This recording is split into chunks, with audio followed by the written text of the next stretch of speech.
শহরের ক্লান্তি কাটিয়ে উইকেন্ডে পাহাড়ের শান্তি আর আরাম খুঁজছেন?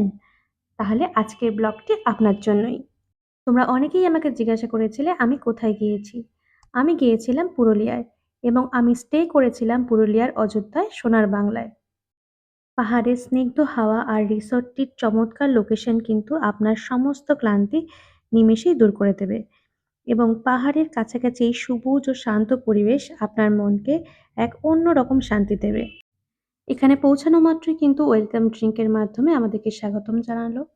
রিসর্টটিতে পা রাখতেই মনে হলো আমি এক অন্য দুনিয়ায় এসে পৌঁছালাম।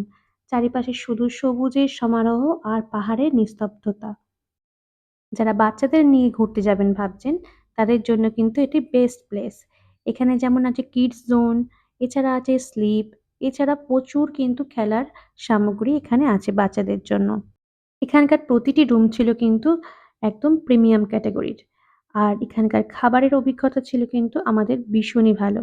এখানে ডাইনিং এক্সপেরিয়েন্স বেশ প্রিমিয়াম এবং প্রতিটা স্টাফের ব্যবহার কিন্তু ভীষণই ভালো। আমরা ফার্স্ট দিন ছিলাম মাউন্টেন ভিউ প্রিমিয়াম রুমে।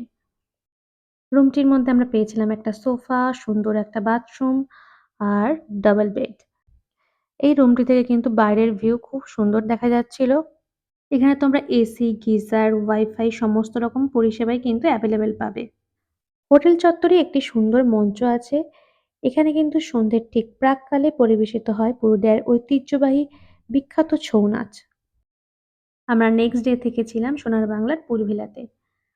পুলভিলার রুম ট্যুর কিন্তু তোমাদেরকে তাড়াতাড়ি শেয়ার করব। সব মিলিয়ে অযোধ্যার সোনার বাংলা কিন্তু আমার খুব ভালোই লেগেছে। তোমরা যারা আসতে চাইছো চটজলদি প্ল্যানটা সেরেই ফেলো। তোমাদের আশা করি খুব ভালোই লাগবে।